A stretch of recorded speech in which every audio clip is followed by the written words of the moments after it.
Graças a Deus, irmãos, vamos nos colocar sobre os nossos pés. Deus, Ele já tem falado conosco através dos louvores, das orações. E mais uma vez eu louvo a Deus pela vida dos jovens, dessa juventude. É tão difícil mesmo você manter jovens na igreja, mas eu louvo a Deus que aqui tem um grupo de jovens que tem sede de Deus, são tementes a Deus, e por isso nós estamos felizes. Eu volto a repetir: pais, incentivem os seus filhos a estarem na igreja. O culto começa na nossa casa, irmãos. É os nossos pais, os pais que têm que orientar. Os filhos, eles têm que olhar em nós e falar: eu quero ser igual ao meu pai, eu quero ser igual à minha mãe. Então a nossa responsabilidade como pai e como mãe é deles estarem aqui nessa noite, irmãos. Então, pais, eu volto a repetir: incentivem os seus filhos a estar na casa do Senhor, porque tem muitas famílias aí que os seus filhos saíram ontem, sexta-feira, e ainda não voltaram para os seus lares. Mas nós temos um grupo de jovens aqui sedentos por Deus. Eles podiam estar em tantos lugares, mas eles escolheram estar aqui nessa noite, e eu louvo a Deus por isso. É com muita alegria, irmãos, que eu queria chamar o nosso professor, com todo o respeito, esse jovem senhor, professor Kleber, carinho, o nosso professor de escola bíblica dominical. É ele o vaso que Deus escolheu para ministrar uma palavra ao meu e ao seu coração. Quantos estão felizes? Vamos dar um bem-vindo bem caloroso. Seja bem-vindo em nome de Jesus, com a palavra ao homem de Deus. Salve a igreja com a paz do Senhor, amém? Aproveitando que os irmãos estão de pé, vamos abrir nossas Bíblias no tema que os jovens escolheram, Romanos capítulo 8. Romanos capítulo 8. Nós vamos ler alguns versículos antes, para chegar no versículo que... Nós vamos ler alguns versículos do capítulo 7 e depois vamos chegar ao versículo que os jovens escolheram, que foi Romanos 8, primeiro, como já foi dito aqui, né, pelo jovem, né, nosso irmão ali, Guilherme. É uma promessa, né, que quando a gente olha assim, é uma promessa maravilhosa, e realmente é, porque não há nenhuma condenação para os que estão em quem? Em Cristo. Romanos 8, aliás, nós vamos ler o capítulo 7 primeiro, versículo número 14, depois o 18, depois o 22, o 24, depois o 8 primeiro. Romanos capítulo 7, os irmãos acompanham a leitura. 7, versículo de número 14, diz assim: bem sabemos que a lei é espiritual, mas eu sou carnal, vendido como escravo ao pecado. Versículo 18: porque eu sei que em mim, isso é, na minha carne, não habita bem algum. Com efeito, o querer está em mim, mas não consigo realizar o bem. Versículo 22, ele vai dizer: pois segundo o homem interior, tenho prazer na lei de Deus. Aí versículo 24, ele vai dizer, no momento de aflição, Paulo ele diz: miserável homem que sou, quem me livrará do corpo dessa morte? Aí agora entra o versículo que os jovens escolheram: portanto, agora, nenhuma condenação há para os que estão em quem? Em Cristo, que não anda segundo a carne, mas segundo o... Nós vamos repetir agora esse versículo que os jovens escolheram. Romanos 8, primeiro, 1, 2, 3, vamos lá? Portanto, agora nenhuma condenação há para os que estão em Cristo Jesus, que não andam segundo a carne, mas segundo o Espírito. Podes assentar. Glória a Deus. Não há nenhuma condenação para aqueles que andam em Cristo, que estão em Cristo Jesus. Igreja do Senhor, noiva do Cordeiro. Esse versículo, esse tema, né, que os jovens escolheram, a liderança escolheu junto com os jovens, é um tema muito propício para os dias de hoje atuais, porque que nós vamos falar aqui sobre vivendo uma vida cheia do Espírito Santo. E como isso tem sido deturpado por aí afora. Porque não se clama mais pelo Espírito Santo, não se clama mais pelo batismo, não se clama mais por estar cheio do Espírito Santo. E eu quero que você entenda nessa noite que eu não vou estar aqui falando de você pular, de você rodopiar, de você fazer, seja lá o que for, não. Eu estou falando de ser cheio do Espírito Santo, é viver uma vida de acordo com o que os princípios bíblicos, guiado pelo Espírito Santo, lhe ordena. E quando nós lemos esse versículo aqui, começamos o capítulo 7, depois no capítulo 8. O contexto disso aqui, desse versículo que Paulo ele vai dizer, desse tema que os jovens escolheram, que não há nenhuma condenação para os que estão em Cristo Jesus. Paulo ele veio de uma continuação do ensino que ele estava passando para o povo de Roma naquela época, sobre a lei e a graça. Paulo ele estava dizendo e tentando passar desde o capítulo de número 4 do livro de Romanos, que a lei já não era mais válida, que a lei já não conseguia mais salvar o homem. Por mais que a lei fosse divina, como o versículo que nós vemos aqui, do versículo 14 do capítulo de número 7, por mais que a lei fosse divina, ele diz: bem sabemos que a lei é espiritual, porque quem deu a lei foi Deus a Moisés. Ele diz: bem sabemos que a lei é divina, eu sei que ela é divina, mas a lei não é mais eficaz para salvar o homem. A lei já não está mais valendo, porque o homem era duro de coração. Aí Paulo estava fazendo um contraste, dizendo: olha, a lei agora já não é mais válida, porque a graça agora já o que? Abundou toda a lei. Porque não adianta eu dizer que eu sigo algo, eu segui a letra, mas no fundo do meu coração eu estou distante de Deus. A lei já não conseguiria mais salvar ninguém. Os romanos daquela época, eles até entendiam, e Paulo ele contou a vida dele aqui. Olha, eu sei o que é o certo, mas eu não consigo fazer. Porque quando outrora Paulo vivia sem Cristo, Paulo ele conhecia o que era a lei, mas ele perseguia aqueles que seguiam a Cristo. E Paulo estava tentando passar para o povo, dizendo: olha, a lei é espiritual. Eu quero dizer agora que a lei já não é mais válida, porque agora nós estamos vivendo pela graça e pela misericórdia do Senhor. Paulo estava colocando ali, tentando entender que a nossa luta, a luta da humanidade contra o pecado, pela lei, era incapaz de se salvar. Nenhum homem conseguiu seguir a lei à risca. Aí Deus alivia o seu Filho Jesus Cristo como um sacrifício puro, como um sacrifício honesto, como um sacrifício sem pecado, aquele que viveu entre os homens, com a natureza humana, para morrer por mim e por você. Aí Paulo diz agora o seguinte: a lei já não vale mais nada, porque agora o que habita é a graça. Porque no versículo de número 14 do capítulo número 6, ele vai dizer: pois o pecado não tem domínio sobre vós, porque não estás mais debaixo da lei, vocês estão debaixo do quê? Da graça de Deus. E Paulo vai destacar nessa lei, entre a lei e a graça, que a lei já não salva mais, a lei já não serve mais. Paulo vai destacar que a graça, não é que a lei servia porque deixou de ser, não, Jesus ele veio e cumpriu. Agora ele diz: agora minha graça te basta. Paulo ele vai dizer que agora a graça tinha um ingrediente a mais. A graça é misericórdia. Mas a graça, para que você alcance ela, você tem que andar, como já foi dito aqui, vários hinos que foram cantados nessa noite, pela palavra que já foi dito aqui, existe alguém que você tem que andar lado a lado. Aliás, ele tem que habitar em você, que é o Espírito Santo de Deus. Que sem essa graça, sem o Espírito Santo de Deus, você não chega a lugar algum. Ele diz: eu sei que a lei é espiritual, versículo 14 do que nós lemos, capítulo 7. Mas eu sou carnal, vendido como escravo do pecado.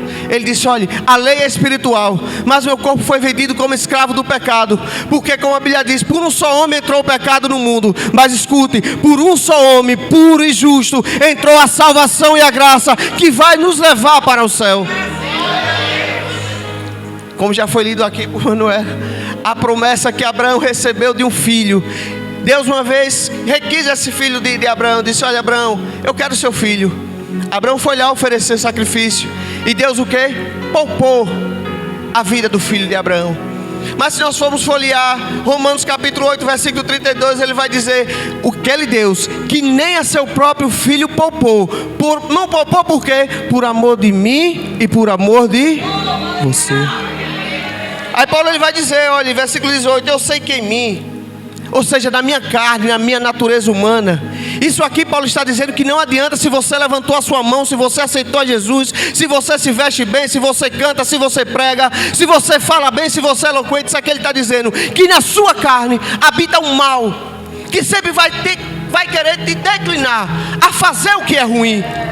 Ele vai dizer, olha, eu sei que em mim, na minha carne, na minha natureza, não habita bem algum. Eu sei que o meu querer, Paulo está dizendo, se eu for olhar pelo meu livre-arbítrio, como os muitos aí pensam que tem, eu não tenho bem nenhum para dar. Com efeito, ele diz, o querer está em mim, eu até quero fazer o bem, mas eu não posso. Por quê? Porque eu e você de si próprio não pode fazer nada, sem que haja ação de um ser, de um Deus muito superior a qualquer homem aqui nessa terra. Ele vai dizer, olha, por mais que eu queira fazer o bem, a minha natureza não deixa. Porque quando eu penso em fazer, eu já pratiquei o quê? O mal. Ele quer dizer, se eu for tentar com minhas próprias forças, se eu for negligenciar o Espírito Santo na minha vida, se eu for negligenciar a graça de Deus, eu não passo de um pobre, miserável, cego e nu. Era o que Paulo queria dizer. Aí ele diz, olha, pois segundo o homem interior, eu tenho prazer na lei de Deus. Aí nós lembramos que Romanos capítulo 1, ele já vai dizendo, olhe, tudo, as coisas invisíveis que Deus fez, toda a criação, tudo é manifesto a glória de Deus. E por isso torna o homem o quê? Indesculpável. Ou seja, você pode ser cristão, você pode seguir uma religião, você pode se denominar pastor, você pode se denominar líder, você pode se denominar quem você seja que for. Se você conhece a palavra que habita em vós e que existe um Deus que é justo e fiel e está no céu. Aí ele diz, olha, eu sei que no meu homem interior habita a lei de Deus, mas eu não consigo fazer. Porque quando Deus ele formou o homem, ele soprou do seu espírito dentro do homem. Todos nós sabemos que o ser humano é formado de corpo, alma e espírito. E nessa noite eu quero dizer que o tratamento que Deus tem para fazer com você não é do seu corpo, porque a Bíblia vai dizer que o seu corpo ele volta para o pó de onde ele veio. O seu espírito ele vai voltar para quem? Para Deus. Mas existe um que se chama alma, que você deve cuidar e zelar, porque a sua alma, se você não seguir o caminho da salvação, existe apenas dois, ou é salvação ou é inferno. Aí Paulo ele diz aqui, olha, eu sei que dentro de mim existe o Espírito de Deus que me impulsiona e diz o que é certo e o que é errado, mas eu tenho uma carne em mim que me faz fraquejar, que me faz reconhecer o quanto eu sou falho e quanto eu sou pecador. Aí Paulo passa por um momento de aflição e diz, miserável homem que sou, quem me livrará do corpo dessa morte? Quem me livrará do corpo dessa morte? Aí entra agora o tema que o jovem se colocou. Quando ele estava no momento de aflição, que ele analisou pelas suas próprias forças, ele disse, se eu for ver pela minha própria carne, pelo meu próprio pensamento, eu não consigo fazer um bem que se quer. Mas quem me livrará do corpo? Quem me livrará do corpo desta morte? Aí ele começa, portanto agora, nenhuma condenação há para quem está em quem? Não é se você está na sua igreja, não é se você está do seu pastor, não é se você está na sua denominação, não é se você tem o seu carro novo, não é se você tem conta gorda, não é se sua casa, a sua despensa está cheia, não. Não há condenação para aqueles que estão em Cristo Jesus. Mas escute, há mais disso aí, que muitos aí até tentam excluir da Bíblia. Ah, não há condenação para os que estão em Cristo Jesus, mas há muito mais disso aí, que não anda segundo o quê? Mas anda segundo o Espírito. Não há condenação, porque nós não estamos mais debaixo da lei. Paulo quer dizer isso, porque nós estamos agora debaixo de quem? De Cristo Jesus, que é debaixo da graça.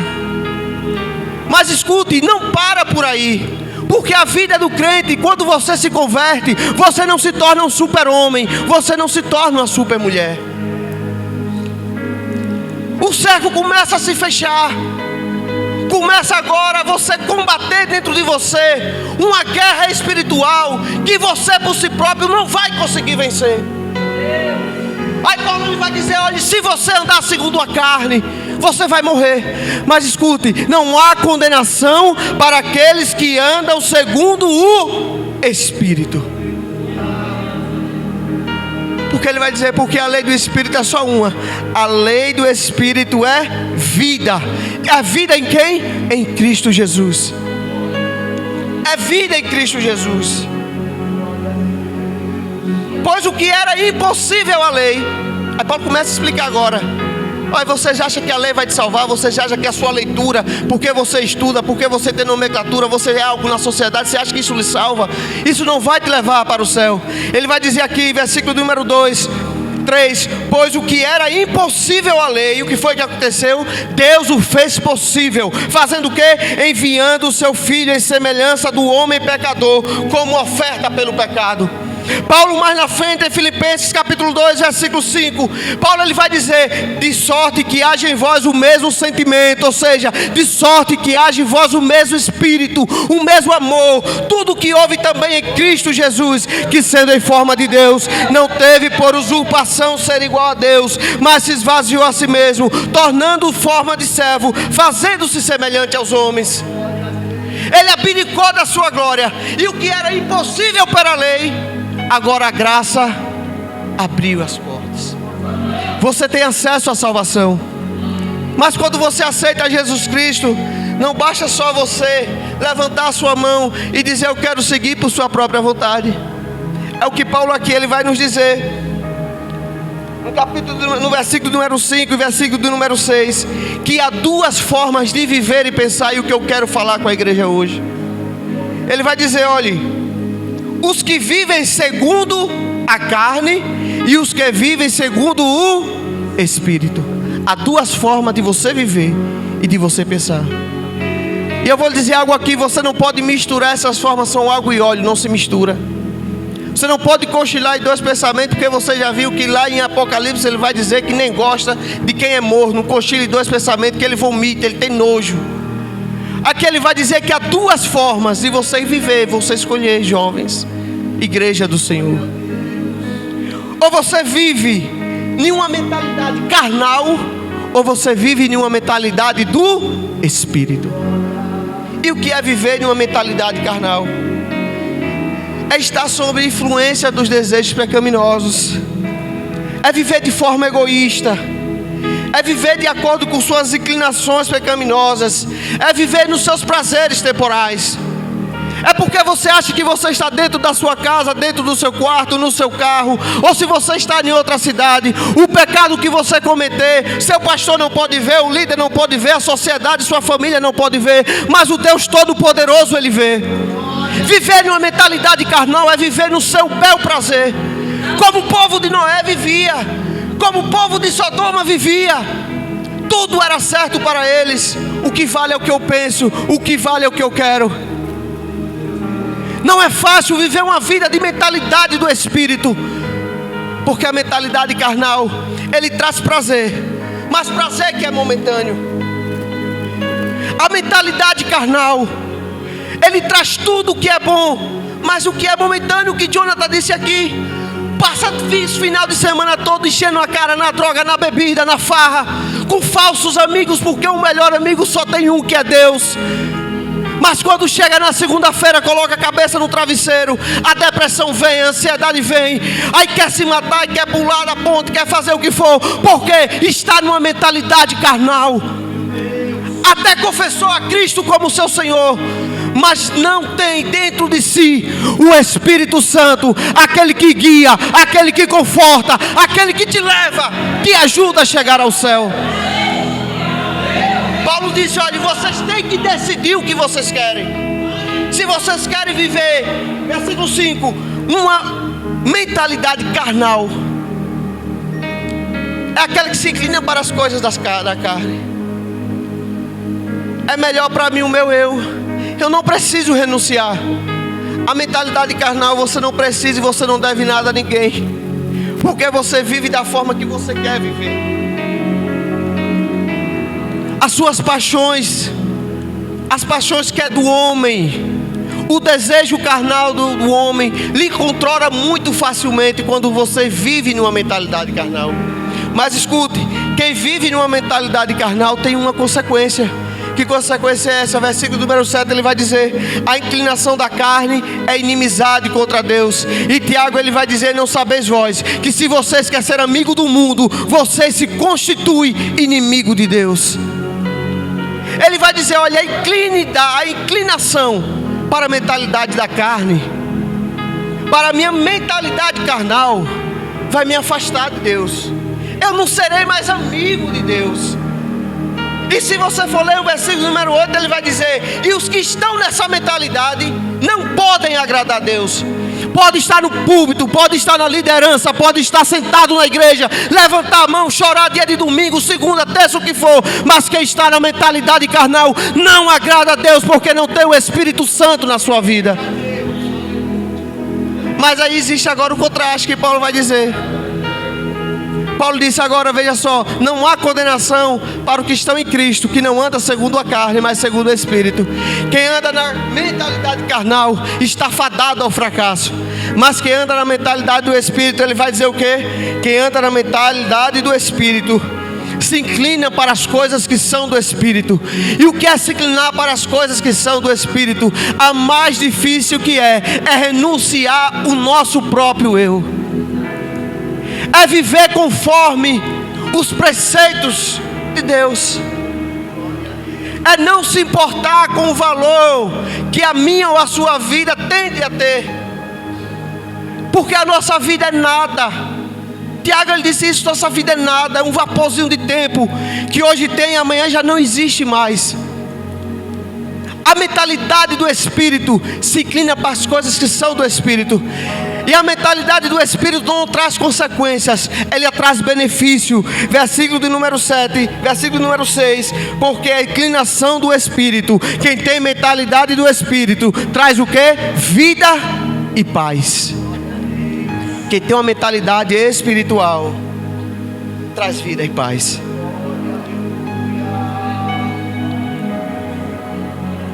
E quando nós adquirimos a mentalidade do Espírito, agora nós adquirimos uma marca. Porque quando nós adquirimos uma mentalidade no Espírito e do Espírito, o Espírito Santo, ele não rodeia a gente, ele não toca de vez em quando. O Espírito Santo, ele faz o quê?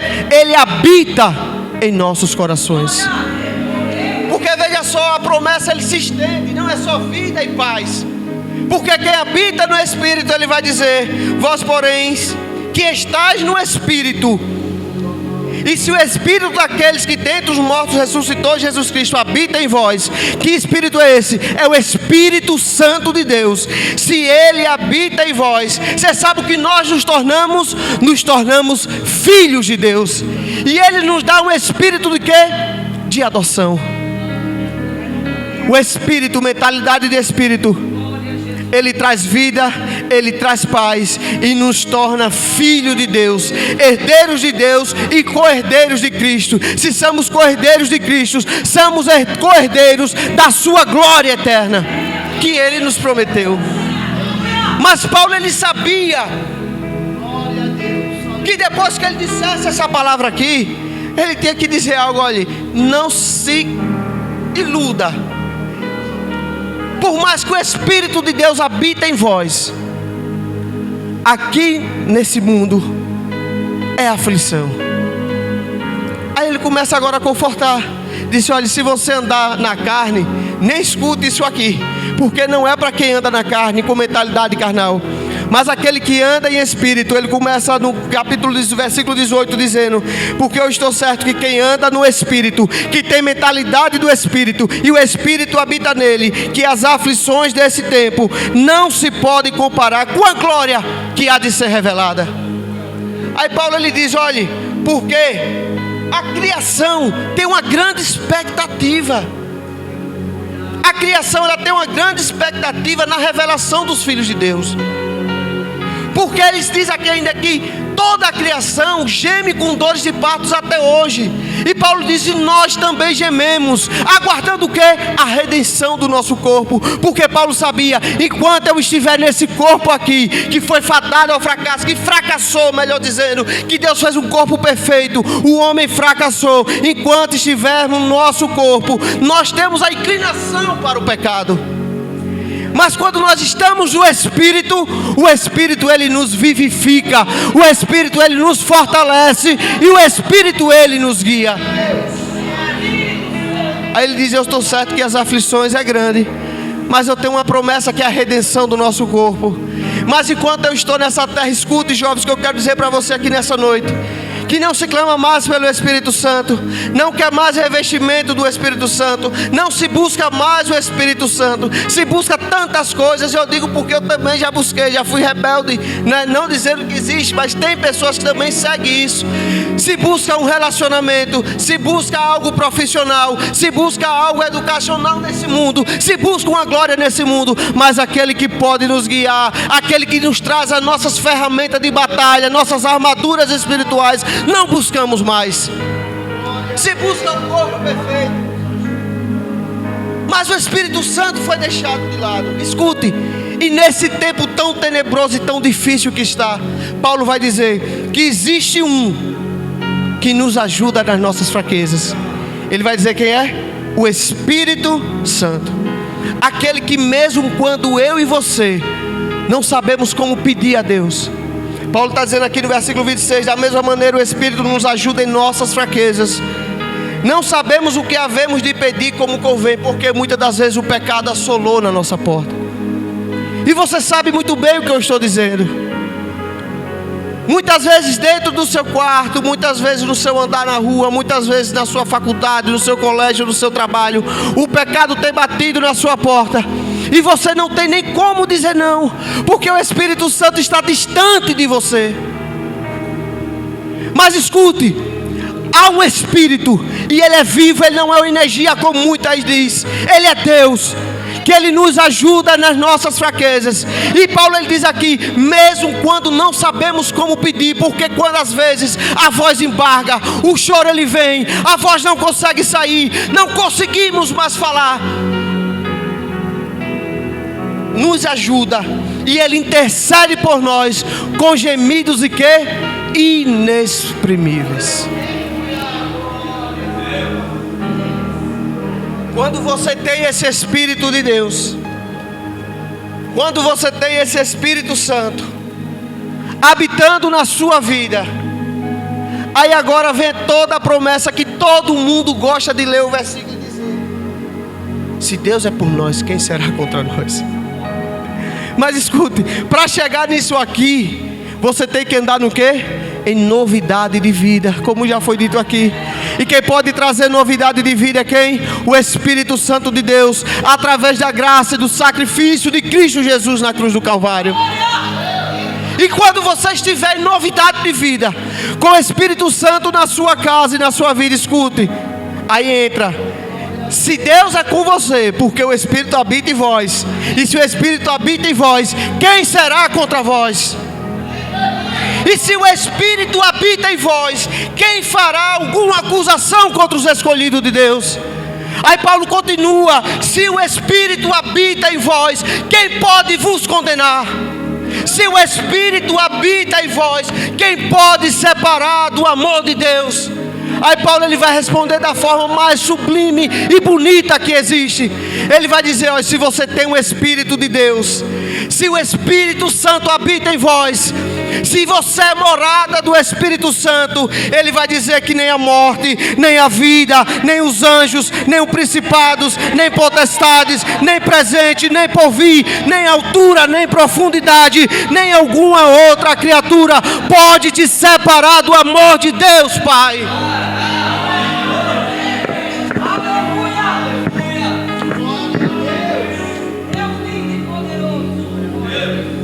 Você não consegue essa ajuda em livro de autoajuda.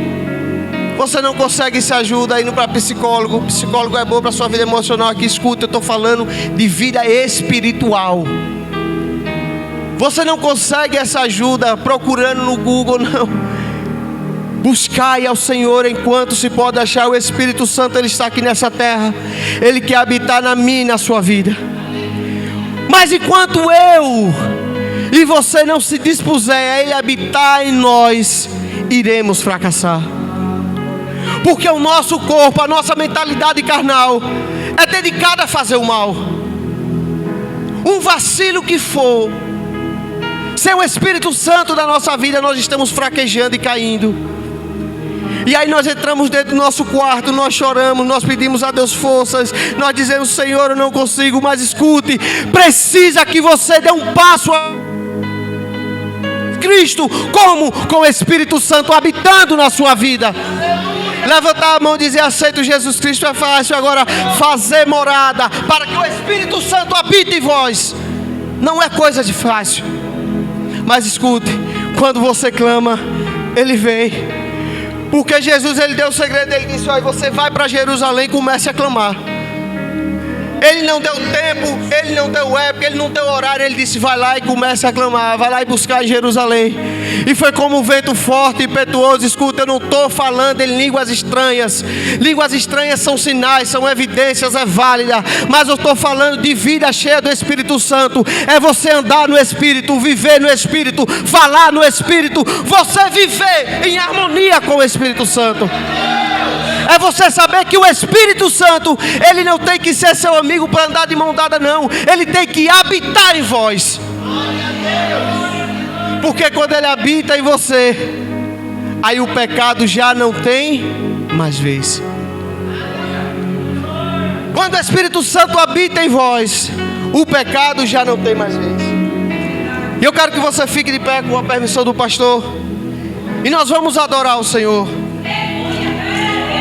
Escuta, eu não vou lhe oferecer aqui para você vir aqui na frente, lhe oferecendo quem quiser ser batizado com o Espírito Santo, porque isso é uma busca pessoal. O pastor não pode lhe dar o batismo com o Espírito Santo. A missionária não pode lhe dar o batismo com o Espírito Santo. Seus líderes não podem lhe dar o batismo com o Espírito Santo. E nem podem fazer que o Espírito Santo habite em vocês. Apenas vocês podem abrir e se dispor para que Ele habite em vós. Mas eu quero que aí no seu lugar, você se desprenda. E você vai cantar uma canção sincera a Ele. Você vai pedir para que Deus, Ele... Escute. Quando eu escutei essa canção, os jovens já tinham cantado aqui. E às vezes a gente começa a ouvir e não dá atenção na palavra, nas letras dessas canções. De algumas canções. E quando eu viajei, eu fui para Salvador. E quando eu voltei, eu vi sozinho. E essa eu botei na playlist e começou a tocar esse hino. E Deus começou a falar comigo nesse hino aí. É um hino totalmente bíblico. Mas é um hino que Ele vai tocar na sua alma e vai fazer você renunciar a si mesmo. Você vai pedir para Ele libertar você, não de nada, nem de ninguém. Você vai pedir para Ele libertar você de você mesmo. Porque o bem que você quer fazer, você não consegue se você não se libertar de você mesmo e se encher do Espírito Santo de Deus. E você vai pedir, vai dizer, vai contar para Deus que você não entende nem como você consegue agir muitas das vezes. Liberta-me de mim, Senhor.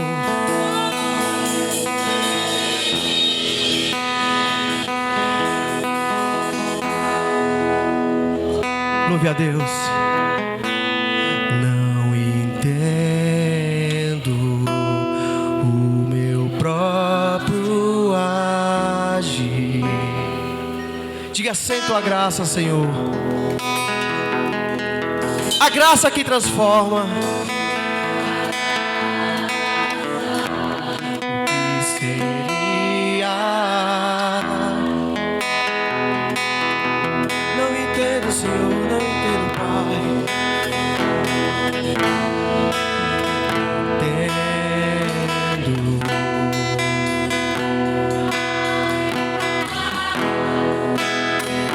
Sem a tua graça, sem a tua misericórdia, o que seria de mim, Pai? Sem tua graça,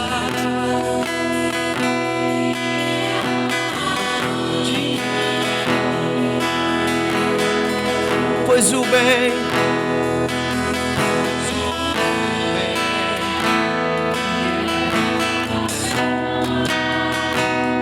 mal que eu não quero, esse sim acabo. Louve a Ele. Militam carne e espírito em uma guerra infindável, a qual eu não me rendo. Meu corpo já foi vendido como escravo e não existe bem nenhum em mim, apenas o pecado. Mas eu sei,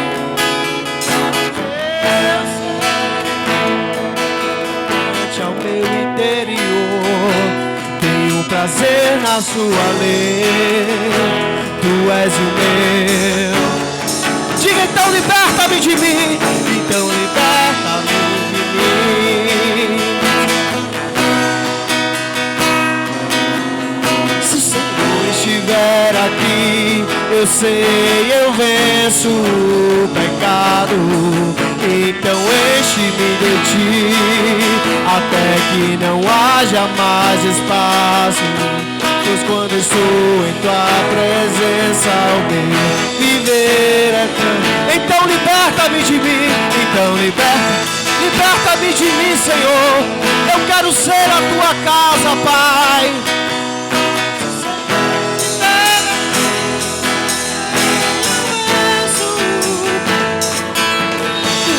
Enche-me de ti, até que não haja mais espaço.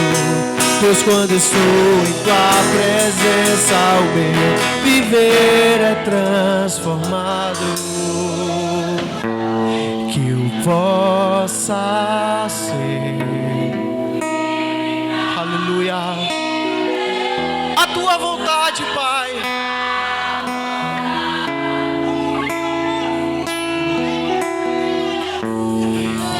Te conhecer todo meu ser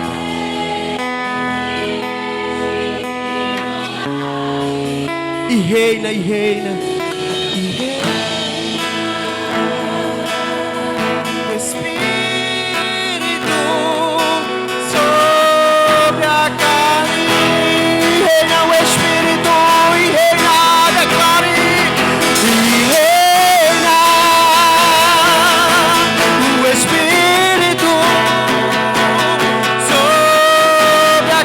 Mais uma vez, e reina Espírito Santo sobre a minha carne, e reina o Espírito sobre a carne. Diga então, liberta, Senhor, liberta-me de mim.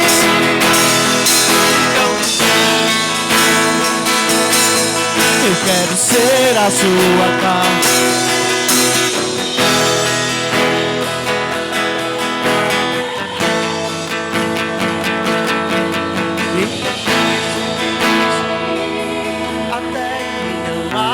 Mais espaço, pois quando estou em tua presença, o meu. Mais uma vez, então liberta, amiga em mim. Eu quero ser, diga, eu quero ser a casa do Espírito Santo, Pai. Se Ele estiver dentro de você, você vence o pecado, você vence o pecado. Então enche-me, até que não haja mais espaço. Pois quando estou em tua presença, o meu. Diga, e reina o Espírito, mais uma vez, sobre a carne. Diga, reina Espírito Santo sobre minha carne, reina.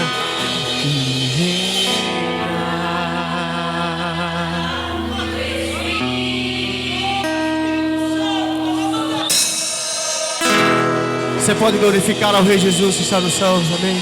Deus abençoe.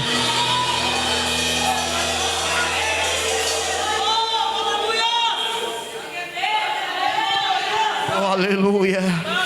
Oh, glória.